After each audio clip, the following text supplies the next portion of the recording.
Welcome to Everything Currency. This is a show where we talk about everything crypto and mo. I'm your host Jay, and today I want to talk to you guys a little bit about these charts. Talk to you about the Bitcoin chart, the altcoin chart, and I want to talk to you about 3 altcoins that I might be scooping up depending on what these charts do. So if you're excited about that, like the video, subscribe to the channel if you're new here. And before we get into this video, I just want to say first and foremost, we had a nice major correction today, nice dip today. So let's take a sip to that dip and then I'll tell you why.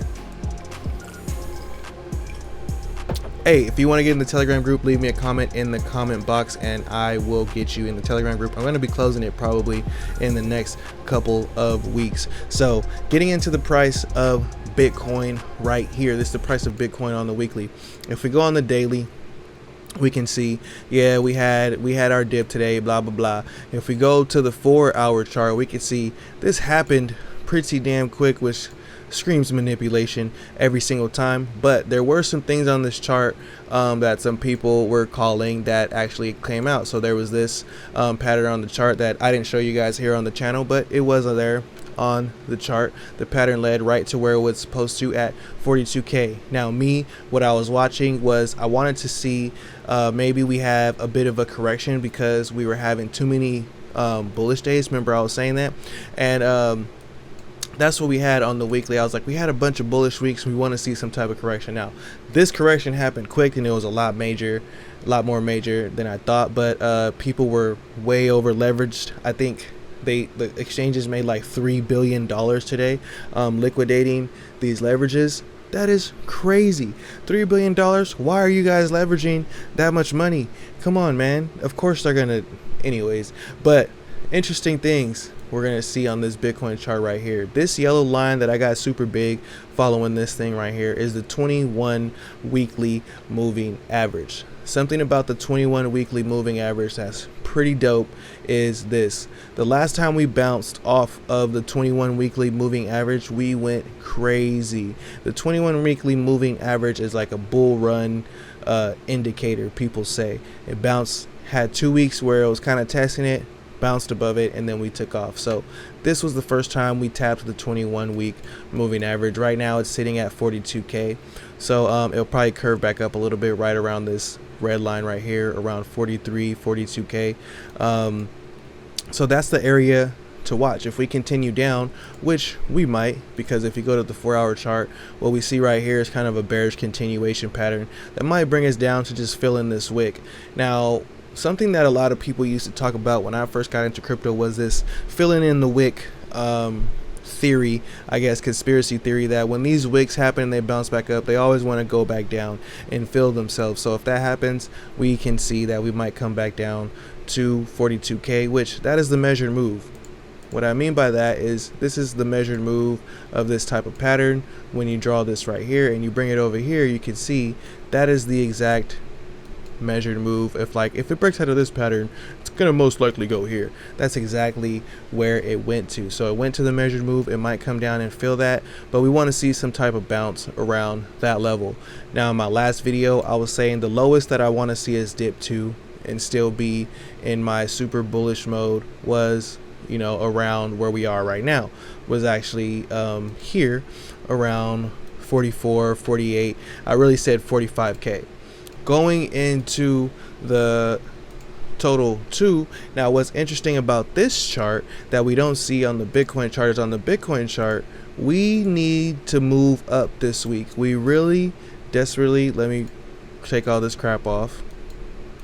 On the weekly chart, we desperately need to get above here. We need to get above like 49k so that we don't have a excruciating bearish engulfing candle. That right here we had a bearish engulfing candle that took us all the way down. Bearish engulfing candles are usually bad. Here's one that was okay, but they're usually bad, especially in a downtrend. And if we're in a downtrend and we get a bearish engulfing candle, that's might have a continuation, so we want to move up.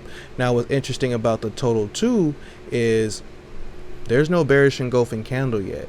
There is actually an uptrend going on in the total 2. There is a higher high right here that we have this high from May and then we have a higher high that just closed in August. Last week we had a higher high on this chart, and on Bitcoin we didn't get that higher high yet. We did not get that higher high on Bitcoin. So we're seeing Bitcoin dominance decrease because more people are doing things in other things than Bitcoin. Bitcoin is just being used as leaguer tender. We had Bitcoin Day, and to me that was a whole buy the rumor, sell the news. So the reason we're seeing this dump, in my opinion, is buy the rumor, sell the news. Everybody thought the price was going to pump. Everybody thought the price was going to pump today on this Bitcoin Day thing, and then it dumped. Typical. But right now altcoins are doing better than Bitcoin. They're in an uptrend.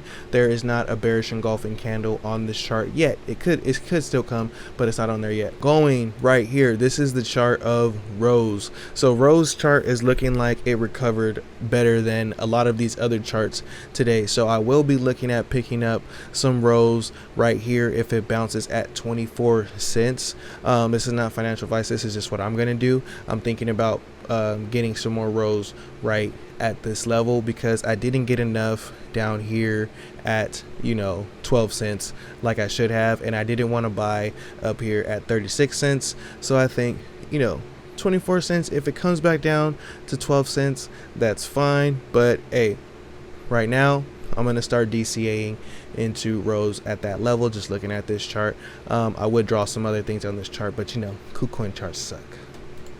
And the next coin I want to talk about is Citizen Finance. So Citizen Finance is one of those coins that deserves a full video, and I'm going to bring it to you here at the end of this video for those who are in the end of the video squad.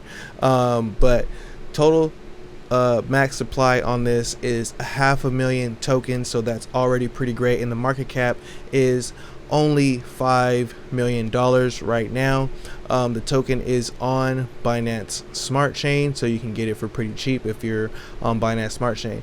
The all-time high of this token is $53, and this thing is great. We got some real enthusiasts for this coin in the Telegram group. Shout out to the guys who talked to me about Citizen Finance in the Telegram group. We are going to get a full video and go over this coin the right way, but I want to put it on people's radar in the dip. So what is it? Next gen NFT utilities, a multi-chain ecosystem with support for gaming, NFT marketplace, and decentralized finance.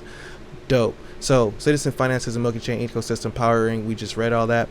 You can play, trade, stake, and use these NFTs as collateral. Now this is gonna be dope, especially for the Meadowlands game that's going to be coming out on top of this platform. There's going to be a first-person shooter built on top of this platform where all of the assets in the game are NFTs, and also there's going to be bunkers. You're going to have your own bunker. You can have NFTs in your bunker, and you can set up your own bunker and customize it and do things like that, all through the power of NFTs, staking them, using them as collateral to borrow against them, all through a game. The tokenomics are pretty good. There's only 500,000 of the tokens. The roadmap is also pretty good. They've been keeping up with the roadmap so far, so I'm going to dive into this project a lot deeper. Coming to their Twitter, you can, I would say, start off right here watching this AMA with the creators of it. They'll give you a nice overview of the product because there's a lot of things in there that I'm going to talk about in my Citizen video. Now the Meadowlands game that's going to be launching on the platform looks pretty dope. Here's some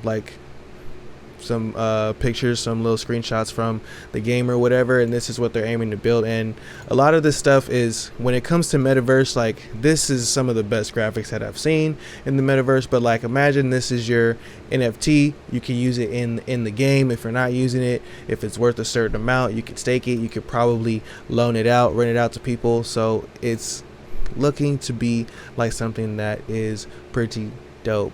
So let me know what you guys think about Citizen Finance after you do some research. I'm gonna go ahead and like I said, do a video about it. Now, another one that I want to bring, or not another one that I want to bring to your attention, but something else NFT related that I wanted to bring to your attention for the end of this video, and that is something dope right here.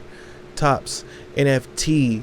The most popular Topps in session baseball physical product has NFTs coming. So the biggest baseball card company in the world has NFTs coming. That is pretty dope. And the dopest part about it, in my opinion, is the little Avalanche logo right here, showing that they chose Avalanche as the blockchain to launch their NFTs on.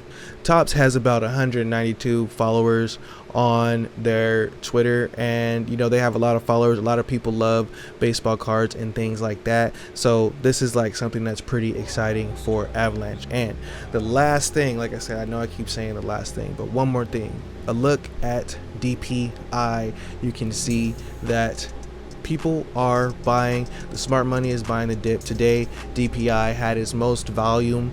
DPI is a is a DeFi index, and people have been minting today. That means that they have been buying this DeFi index off of token sets. So that's also pretty good to see that we got smart money buying right now. So know the video was all over the place, probably because I've been sipping to this dip. Let me know what you guys think about the video. Like and subscribe. Turn on those post notifications. Let me know if you guys want to get into the Telegram group in the comment box. And yeah, till next time, peace.